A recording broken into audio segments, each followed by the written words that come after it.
My grandson found me in the garage that Sunday afternoon. I was sorting through old toolboxes, the kind of aimless thing a 63-year-old man does when he has too much on his mind and not enough to show for it. He tugged on the back of my flannel shirt, and when I turned around, it wasn't my grandson standing there. It was my daughter. Lily was 9 years old, still small enough that I sometimes forgot how sharp she was. She stood in the doorway between the garage and the house, wearing the yellow sweater my wife had bought her at the Rideau Center the previous Christmas, holding her arms across her chest the way she did when something was bothering her. "Grandpa," she said, "can I ask you something?" I set down the wrench I was holding. "Of course you can." She looked down at her shoes for a moment. Then she looked back up at me, and her eyes were very serious, the way children's eyes get when they're carrying something too heavy for their size. "Can you ask Dad to make Mom stop giving me those pills?" I went completely still. I kept my voice even. "What pills, sweetheart?" "The white ones. The ones she gives me before bed when Dad's away for work. She says they're vitamins, but they make me feel really weird in the morning. My head feels fuzzy, and I can't think properly at school." She paused. "Mrs. Kowalski sent a note home last week. She said I keep falling asleep in class." I crouched down so I was level with her. My knees ached the way they always do now, but I barely noticed. "How long has Mom been giving you these pills?" Lily thought about it. "Since the summer, I think. Maybe before. That was 4 months. My son Daniel worked long-haul contracts in Fort McMurray, up in Alberta. He'd be gone 3 weeks, home for 1. He'd been doing that rotation for almost 2 years, ever since the economy in Ottawa had tightened and the oil patch money was too good to turn down. His wife, my daughter-in-law, managed the house and Lily while he was away. "Do you know where Mom keeps them?" I asked.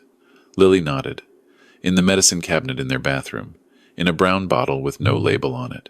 I told her I would take care of it. I told her to go inside and watch television, and that I would make us both hot chocolate in a little while." She seemed relieved in the way children are when they've finally handed a problem to an adult. She went inside without asking anything more. I stayed crouched in the garage for a long moment after she left, my hands on my knees, staring at the oil stain on the concrete floor. My son was due home in 6 days. I didn't wait 6 days. I called Daniel that evening after Lily was asleep. I kept my voice low, and I told him exactly what she had told me. There was a long silence on his end of the line, the kind that isn't empty but full of something shifting. "Dad," he said finally, "are you sure she wasn't just—" "She's been falling asleep in class, Daniel. Her teacher sent a note home. She described the pills. She knows where they're kept." Another silence. "I'll call Sandra." "Don't," I said.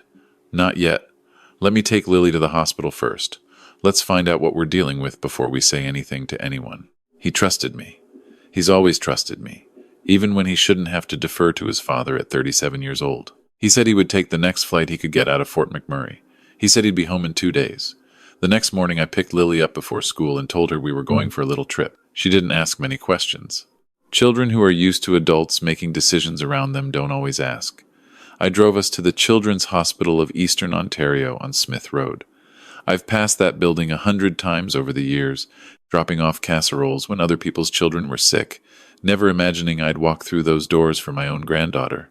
I explained the situation to the triage nurse as clearly as I could. Within an hour, a pediatrician named Dr. Renard had taken us into a room and was sitting across from me with a calm, measured expression that I have since learned doctors practice very deliberately.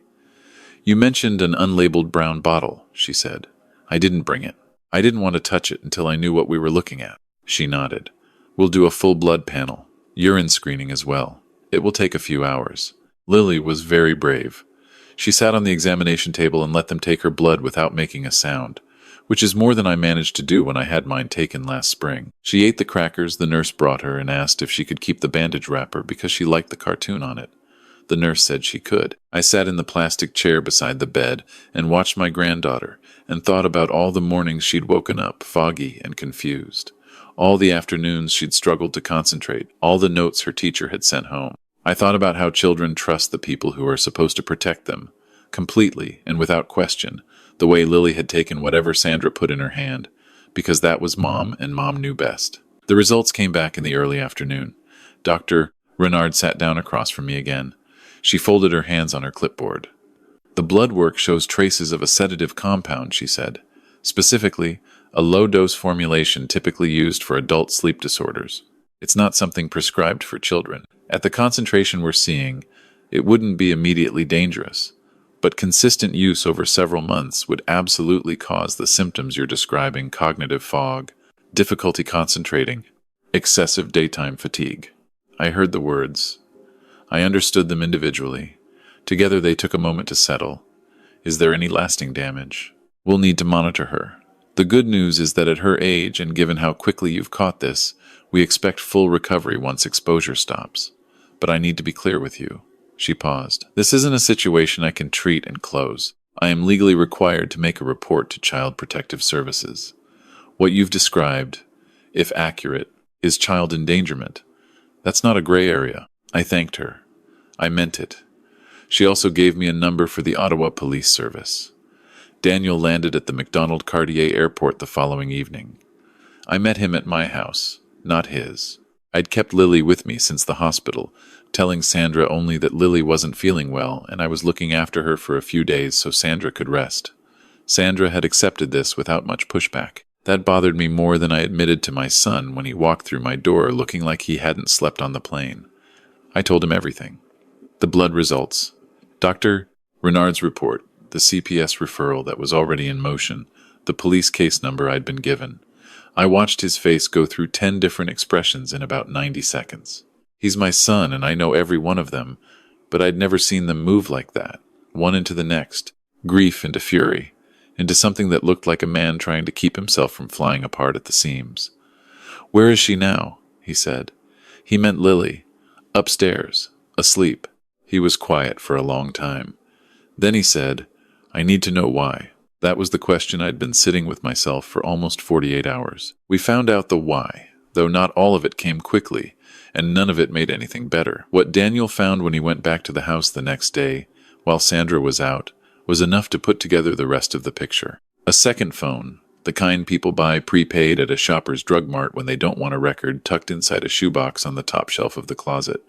Months of messages on it. A man named Kevin, who worked, it turned out, at the gym Sandra had joined the previous spring. Lily had been given sedatives so she would fall asleep early and stay asleep, so that Sandra's evenings would be uninterrupted, so that a 9-year-old child would not wander downstairs at the wrong moment and see something she wasn't supposed to see. That was the why. That was the entire why. Not cruelty in the abstract, not some complicated psychology that would take years to untangle. Just that simple, that small, that ordinary. A woman who wanted her evenings free, and a bottle of pills she'd apparently sourced through Kevin, who had apparently obtained them without a prescription, which was a separate problem for the police to work through. I am 63 years old. I have not, in those 63 years, ever felt a rage quite like the one that settled over me when Daniel laid all of this out. It was not the hot kind of rage. It was the cold kind, the kind that sits very still and very quiet, and I understood for the first time why people describe their blood running cold when they are furious rather than hot. I didn't shout. I didn't say very much at all. I just sat with my hands flat on my kitchen table and let it move through me like water through a cold pipe. Daniel filed a police report that afternoon. The criminal process in Ontario is not fast and it is not simple, and I won't pretend otherwise. What I can say is that it moved. Sandra was charged under Section 215 of the Criminal Code, failure to provide the necessaries of life, as well as a charge related to the administration of a noxious substance to a child. Kevin faced a separate charge related to the illegal distribution of prescription medication. Both of those charges were real, documented, and pursued. Lily gave a statement through a child advocate service, the kind that knows how to speak to children without making things worse. And she handled it with the same quiet steadiness she'd shown in the hospital, which made my chest ache in a way I couldn't put into words. Daniel called a family lawyer the same week. He found a woman named Miss Thibodeau, who practiced in Ottawa and who had, according to her firm's website, spent 20 years in family court. She was direct, brisk, and completely unimpressed by drama, which was exactly what he needed. She advised him on interim custody, on the CPS investigation's role in the proceeding, on what to document and when to say nothing. She told him that given the evidence and the criminal charges, the court would likely grant him primary residence of Lily pending the outcome of the case. She was right. Family court in Ontario runs on its own timetable. But there is also a provision for urgent motions, and Miss Thibodeau filed one. Lily stayed with me during much of this period. which was the practical arrangement and also, I think, the right one. Daniel was back and forth between my house and his own as he worked through the legal machinery. He was holding himself together in the way that men who've had the ground removed from under them sometimes do, which is by focusing fiercely on each individual next step and not letting themselves look at the whole of it too long. I tried to make things as normal as possible for Lily. We drove out to Mare Blue on Saturday mornings because she likes the boardwalk over the bog. We made pancakes on Sunday. I let her pick the radio station in the car, which means I spent a great deal of October listening to things I did not recognize. She started sleeping better within 2 weeks of stopping the pills, the fog lifting gradually the way Dr. Renard had said it would. Her teacher sent a different kind of note home in November, a good one. There is a moment I keep coming back to. About 3 weeks after all of this began, Lily and I were sitting at my kitchen table doing her homework. She was working through a math sheet, long division, chewing on the end of her pencil the way her father used to. I was pretending to read the newspaper, but mostly watching her, the way grandparents do when they have had a scare and can't quite let themselves stop watching. She looked up from her worksheet and said, "Grandpa, are you sad?" I put the paper down. "A little bit," I told her honestly. "But not about you. You're the best thing." She seemed to think about this. "I think it'll be okay," she said, in the tone of someone presenting a reasoned conclusion. "Dad's here, and you're here." She went back to her long division. I didn't say anything for a moment. I folded the newspaper and set it aside. "Yeah," I said. "We're here." The interim custody order came through in November, giving Daniel primary residence of Lily. Sandra had supervised access only, pending the outcome of the criminal case. The family court judge had reviewed the CPS report, Dr. Renard's medical records, and the police file, and concluded that Lily's safety required those restrictions. The judge also made reference, in the written decision, to the deliberate and sustained nature of what had happened. That language mattered to me more than I expected it to. Child support under the federal child support guidelines was calculated based on Sandra's income. She was ordered to pay monthly. The matrimonial home was subject to equalization under Ontario's Family Law Act, which meant that the value built up during the marriage was split, though Daniel would have to buy Sandra out of the property or sell it. He chose to sell. He found a rental near my neighborhood while he worked out the next step, a good-sized place with a yard, close enough that Lily could walk to school and walk to my house when she felt like it, which was often. Sandra's criminal case concluded the following spring. She entered a guilty plea to the child endangerment charge. The court took into account that there was no lasting physical damage to Lily, but also took into account the duration of the conduct and the deliberateness of it. She received a conditional sentence with community service and a period of probation. Kevin received a fine and a conditional discharge on the distribution chart. I will not tell you the sentencing was everything I wanted it to be. It wasn't. I sat in that courtroom and listened, and I kept my face still, and I told myself that what mattered was that it was documented, that it was part of a permanent record, that no one would ever be able to look at what happened to my granddaughter and say it hadn't been acknowledged. That mattered. Daniel got through it. I watched him, over those months, learn how to be a present father in a way his previous life hadn't required: the school pickups, the dinner questions, the Saturday morning pancakes, the hard conversations that children need you to have with them clearly and without flinching. He's better at most of it than he thinks he is. He has his mother's patience, which is more than I can say about me. Lily is doing well. She is back to herself entirely, which is a sentence I did not know how much I needed to be able to say until I was able to say it. She still likes the boardwalk at Mare Blue. She has decided she wants to be a veterinarian, a conclusion she has arrived at definitively and communicated to everyone she encounters. She let me help her with a science project about animal biology last month, which mostly meant I held the poster board steady while she glued things to it, but I consider it a contribution. There is one thing I have turned over in my mind since the beginning of all this, and I want to say it plainly because I think it matters. My granddaughter came to me. She didn't have the vocabulary to explain what was wrong, didn't fully understand what she was experiencing, but she knew something wasn't right, and she came to the person she trusted to tell the truth to. She came to me. I was a working man for 40 years. I drove trucks and later managed a small contracting business in the glebe. Nothing remarkable. Nothing that would make the papers. I raised a son the best I knew how with the woman I was lucky enough to marry, who passed in 2019.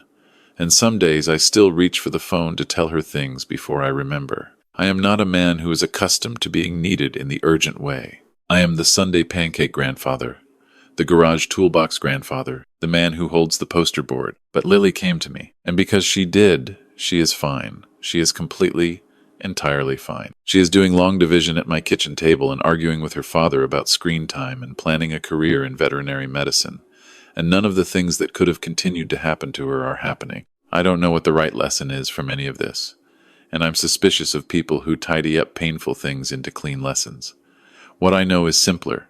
I know that children will tell you the truth if you have spent enough time being the kind of person they believe will listen. I know that when something doesn't sit right with you, it is worth the discomfort of making it a bigger problem rather than hoping it resolves on its own.